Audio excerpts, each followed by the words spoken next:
Ok, salut tout le monde. Donc aujourd'hui, c'est pourquoi faut absolument regarder The Office. On est avec Damien et Vivien, ça va les gars? The Office, Salut. En forme? excellent. Salut à tous les Excellent. auditeurs. Super cette série. Donc les gars, franchement, cette série, c'est vous Génial. qui m'avez fait découvrir, Vivien surtout. Donc Ouais, non, mais c'est, si on peut résumer, vas-y Vivien, je te laisse la parole, tu connais mieux que moi. Et du coup, il s'agit en fait de la vie des employés d'une filiale d'une entreprise qui vend du papier. Donc forcément, ils sont dans une filiale à Scranton, donc aux États-Unis. Ah, je te Et jure, c'est trop c'est drôle. c'est vraiment la vie du bureau, quoi. Donc un bureau Exactement. lambda avec des ordi lambda, avec des gens lambda. Je te jure. Et vraiment, c'est les gens La que classe tu vois, moyenne, si tu c'est travailles dans ça. le tertiaire notamment. Ouais, C'est les c'est gens que tu exactement. retrouves, et même partout en fait, dans tous les types de taf, Ouais. tu retrouves exactement les personnalités qu'il y a. Et il y en a, c'est des malades, ils sont archi drôles. Le patron, très égocentrique, Ah très ouais. gentil, très Tous les clichés du patron. Ouais. l'employé passionné, un peu lèche-botte, Ouais. très On lèche-botte. citera pas de nom, mais L'employé oui. qui s'en Oui. fout, qui s'en bat les couilles. Non, c'est Ouais. génial. Et les running gags et les blagues sont ouf. Ouais, c'est trop fort. Et franchement, c'est archi original. Et si je peux rajouter un petit mot, moi qui C'est-à-dire- analyse beaucoup enfin, j'aime beaucoup le parallèle entre. D'ailleurs, c'est pour ça que j'aime le cinéma, c'est que j'aime bien voir le parallèle entre la réalité et le cinéma. Et je pense que le scénariste, il s'inspire tellement de ce qui se passe en vrai. Et je vois beaucoup de similitudes entre le monde de l'entreprise et certaines séries comme Suits, par exemple, qui est une de mes séries préférées. On retrouve beaucoup de profils de personnalité dans le monde de l'entreprise qu'on retrouve dans les séries. Et là, du coup, c'est la même chose, mais tourné de façon ironique, avec beaucoup d'humour, beaucoup de second degré, beaucoup de choses qui pourraient se passer dans le monde de l'entreprise, mais tournées à l'ironie. Mais c'est à pleurer de rire. Franchement, cette série, voilà. Et Damien, tu en penses quoi, toi? T'as débuté il y a peu, là? Ouais, je suis genre à la saison 4. Ouais, Oh, t'as signé ça. Bah voilà. Je pense que d'accord, c'est résumé. ça marche, ouais. Et du coup, En combien de jours? En 2 semaines, c'est ça? Putain, je sais même pas quand j'ai commencé, mais je crois que ça Ouais, non, fait mais une c'est semaine ça. que je suis dessus et. Voilà. Putain, mais chaque épisode, je me régale, quoi. Je suis trop là, drôle, genre. trop Mais drôle. qu'est-ce que Michael va encore sortir comme Je te connerie? jure. Qu'est-ce que Michael, Jim va faire avec le Dwight? président. Enfin, c'est Ouais. le Ouais, PDG. c'est le directeur de PDG la de filiale. Non, j'en Interprété par Steve Carell, excellent. Excellent, mais acteur, franchement, je l'ai découvert là, mais franchement, en plus, les gars, enfin, moi je regarde beaucoup de sitcoms, parce que dans les années 90, il y avait beaucoup de sitcoms, il y a deux enfants, tu sais, ironiques, enfin, il y en avait pas beaucoup ironiques, mais genre Malcolm, c'est un peu dans le même ton. C'est pas satirique, C'est ça, je dirais, mais c'est très moqueur, très second degré, c'est la réalité, mais on le tourne de façon drôle en fait. Ouais. Et je sais que depuis, dans les années 90 jusqu'à fin 2005-2006, il y en avait. Après, il y a eu un petit trou. Elle est sortie quand cette série? 2005. 2005, ben voilà, je 2005, l'avais loupé. 2013. Je sais pas comment j'ai pu la louper parce que je fouille beaucoup sur les sitcoms. J'ai regardé beaucoup de sitcoms de merde et tout. C'est une série en fait qui est grave hypée sur les réseaux. En fait, t'as beaucoup de mèmes sans savoir. En fait, tu les vois déjà tous. T'as déjà vu à peu près toutes les têtes des personnages parce que t'as plein de mèmes qui circulent sur cette série. Ouais, il y a beaucoup et à de gens chaque qui fois disent que tu les retrouves dans la série, justement, tu sais, trop fort. t'es content parce que t'as retrouvé tel mème à tel moment de la série, trop fort. Ouais. que t'avais déjà vu en amont. Mm. Et ouais, non, elle est très populaire là en ce moment. Ok. Les gars, on va faire un petit point sur. Donc, on a dit c'est une entreprise de papier. Ça devient ça. C'est quoi? C'est une PME. Il y a combien d'employés à peu près? Une vingtaine? En fait, il y a un siège social qui est à New York et eux, ils sont à Scranton, dans une des filiales. T'as, je crois, peut-être 5 autres filiales. Donc, ça reste un grand groupe, mais en fait, eux, l'ambiance, c'est l'ambiance PME. D'accord, ouais, c'est totalement. C'est machine à café, PME, chemise trop large. PME. Chemise trop large, chacun ramène sa gamelle, c'est vraiment les clichés de l'entreprise, c'est vraiment ça. Disons que c'est pas le siège social, quoi. C'est pas les mecs en costard 3 pièces. Exactement. En fait, ils sont mi-grand groupe et mi-start-up. Ouais, c'est ça. C'est une PME, quoi. C'est une moyenne entreprise. Et du coup, on va faire un petit point sur les personnages. On va commencer par le Michael. Alors lui, mais laisse tomber. On commence par toi, Damien. Qu'est-ce que tu penses de Michael? Du coup, c'est le patron de la boîte. Non, mais ce mec-là, c'est fou. Bah, fou, je sais pas, mais. Pas, genre, il n'y a pas une journée où il se dit dans sa tête, mais qu'est-ce que je peux faire comme connerie? Non, mais je te jure, il vient pour bizarrement, c'est tous les clichés du patron, mais le gars, il vient pour s'amuser, en fait. Je te jure. Ça me rappelle un certain manager. Il débarque, il sort. Ouais, j'ai une annonce à vous faire. Ouais. Après, c'est toujours une annonce de merde. Après, il raconte de la je merde. reprends l'épisode des cadeaux de Noël. Ouais. Juste parce On n'a que pas la ce ref, cadeau lui plaisait pas. il a eu un gant de cuisson, ça lui plaisait pas. Je fais référence au jeu du secret de Santa dans les entreprises, chacun offre un cadeau à le fameux cadeau de fin d'année. Et du coup, il invente un truc pour que les gens soient autour de son cadeau parce qu'il avait offert à Ryan son iPod à $400. Et il voulait que son cadeau soit mis en avant parce qu'il est assez égocentrique, son cadeau. Comme beaucoup de patrons. Il a fait un truc genre en mode allez, quelqu'un peut réclamer le cadeau de l'autre s'il est intéressé par ce cadeau. Ouais, je vois. Quand tu parles de Ryan, il y avait un épisode qui m'avait fait chialer de rire. C'était quand justement Michael découvre que Ryan est son protégé, qui fait une école de commerce, et t'as Dwight qui est jaloux. Et tu sais, ils sont sur le parking, et là, ils savent pas où est Dwight, et t'entends, il est dans sa caisse en fait, et t'entends Everybody Hurts, et il met la chanson à fond. Ouais, c'est totalement ça la série.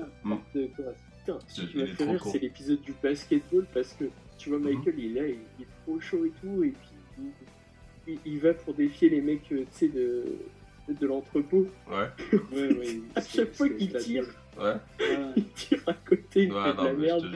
Ouais, parce qu'il faut savoir qu'en fait, c'est ça qui est drôle aussi, il y a la séparation, on va dire, col blanc et col bleu, c'est-à-dire il y a les employés en bas, qui sont vraiment les manutentionnaires, qui sont chargés qui chargent les camions et qui vont livrer le papier, et t'as les mecs en haut, quoi, les administratifs, les commerciaux, les comptables, etc., qui sont dans les bureaux. Et donc souvent, tu as les mecs qui viennent, Michael, donc le patron, aime bien les amener sur le terrain, donc en bas, et puis il touche un peu à tout, avec le transpalette et tout, il fout de la merde. Et à chaque fois, les gens d'en bas sont obligés de les recadrer. Non, tu joues pas avec ça.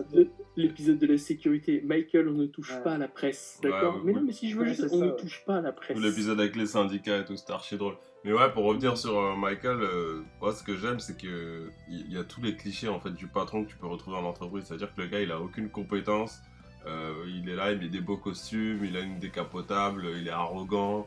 À chaque fois qu'on lui pose une question technique sur un détail, il est incapable de répondre. C'est tous ces clichés-là, en fait. Genre obsédé par les femmes et tout. C'est vraiment tous les clichés que tu retrouves dans les patrons en entreprise, en fait. Et c'est à mourir de rire, en fait. Moi, je trouve que c'est ça qui me fait le plus rire, en fait, de la série. Et sa meuf, Jane. Ah ouais, enfin sa meuf, entre guillemets. Ne spoilons pas, les gars, je suis à la saison 3. Elle peut tomber amoureuse de lui, quoi. Ouais, non, mais je te jure. Mais vraiment, si tu te poserais la même question sur certains patrons, franchement, je ne veux pas citer de nom, mais ouais. Non, c'est pas dans le mais sur Michael, en fait, il a une compétence, c'est que c'était un excellent commercial. C'était un commercial de ouf, mais c'est tout ce qu'il a en fait. Il a que sa tchatch, et en fait on voit un moment sur une technique, quand justement ils vont voir un gros client qui arrive dans un resto, une espèce de fast-food. Ah oui, je m'en souviens. Ah oui. Il fait des blagues avec lui. Sa technique, c'est qu'il est très... c'est ça, il fait des blagues, il met les gens à l'aise, et au final, le contrat est signé. C'est comme ça qu'en fait, il a gravi les échelons, il s'est retrouvé. Mais vraiment, Vraiment. Il est incompétent, au-delà de ça, il est nul. C'est un excellent tchatcheur commercial. Ouais, tchatcheur, ça c'est le mot, ça. Tu voulais rajouter quelque chose, Damien, sur Michael? Non, mais moi j'aimerais juste moi-même, vas-y. Je me demande comment ils ont fait pour le mettre patron. On pourrait se poser la question pour beaucoup. Des postes encore derrière, quoi. C'est ça, c'est la communication. C'est comme ça, quand tes chiffres sont très très positifs, on te met à des postes que forcément tu n'auras pas certaines compétences pour accomplir cette mission. Par exemple, les patrons, ils y connaîtront rien en gestion des ressources humaines ou en compta ou en ce que tu veux, mais ils seront là parce qu'ils auront eu des chiffres à un moment donné dans leur carrière ou qu'ils auront rencontré les bonnes personnes, ils auront su faire valoir ces chiffres, et voilà. Mais ça, tu le retrouves en vrai aussi. Exactement, les gars, on va parler un peu des autres. Juste pour Michael, c'est vraiment lui qui porte la série en fait. Ouais, c'est vrai. C'est vraiment le mec, il est là, et donc sans vouloir spoiler, c'est pas un spoil, il est pas là dans les 2 dernières saisons pour des raisons scénaristiques, enfin non, pas scénaristiques justement, pour des raisons d'affaires entre les acteurs et les producteurs. Mais non, vraiment, au-delà de ça, il porte vraiment la série. Et s'il n'était pas là au début, ça aurait pas eu le succès que ça. C'est sûr. Ouais, parce que Jim, tu vois, à chaque fois que, par exemple, la relation de Jim et Dwight, en fait, Jim, les seules vraies interactions qu'il a, c'était quand il regarde la caméra et qu'il fait son petit sourire. Genre. Ouais, c'est trop drôle. Ouais, il parle pas trop, il est très expressif. Ouais, tu vois. Alors que Dwight, c'est pareil, c'est le mec extravagant, tu vois, qui... En fait, le fait que la relation Dwight et Jim marche, c'est parce que Dwight est toujours à fond, mais toujours les pieds dans le plat. Dwight et Jim, ces deux commerciaux qui jouent un peu au chat et à la souris. Dwight, c'est le mec passionné, et un peu lèche-bot, et Jim, c'est le mec un peu surdoué, mais qui s'en fout, quoi. Ouais, c'est ça. Qui compte pas évoluer là-dedans. Exactement. Donc voilà, il se tire la bourre, et c'est archi drôle aussi. Justement, pour remettre un peu dans le contexte. Sur les autres personnages. Ouais, ben justement, c'est ça qui est intéressant, c'est encore une fois, il y a tous ces profils-là dans les entreprises. T'as le vieux mec qui attend la retraite, t'as le mec un peu playboy qui drague les filles, t'as le mec lèche-cul du patron, t'as la meuf un peu rigide, un peu psychorigide, t'as la meuf qui est amoureuse d'un gars qui s'en fout d'elle, t'as tout en fait, c'est archi bien fait. Et franchement, mais quand t'as l'habitude de baigner dans le monde de l'entreprise et que tu retrouves ça dans une série, et que surtout comment c'est tourné, c'est-à-dire que c'est pas une sitcom où t'as des rires à la... je sais pas, genre les filles d'à côté et tout. C'est ça en fait. Et t'as les jeux... C'est ça. Et voilà. Oui, vas-y Damien. Je trouve qu'il y a beaucoup de Kelly dans certains tafs. Kelly. Oui, la Kelly, c'est la meuf un peu pas vulgaire, mais un peu bête, qui regarde la télé-réalité, etc. C'est celle qui parle beaucoup. Un peu on va pas citer de nom, mais oui, encore une fois. Non, on peut tous en citer, mais on va pas le faire. Non, on va pas le faire. Mais justement, ce qui est intéressant aussi, c'est le jeu de caméra. Vous savez, là où il y aurait pu avoir des rires dans Friends ou autre, là on a une espèce de zoom en fait sur la tête des personnages et c'est à mourir de rire. La façon dont c'est filmé est très intéressante parce qu'en fait, tout du long de la série, c'est un espèce de reportage. Donc ça reste réaliste. C'est trop bien. En fait, souvent ils s'adressent donc aux caméras qui font le reportage. Et ça va rester jusqu'au perso. Ouais, c'est ça. Et donc ça permet vraiment d'avoir un point de vue omniscient sur les choses qui se passent, tout en restant très réaliste, quoi. Ça fait vraiment pro. Ça, à mon avis, c'est ça qui a fait le succès de la série. Est-ce que tu crois que dans certains tafs, les gens traitent leur Toby comme Michael traite Toby?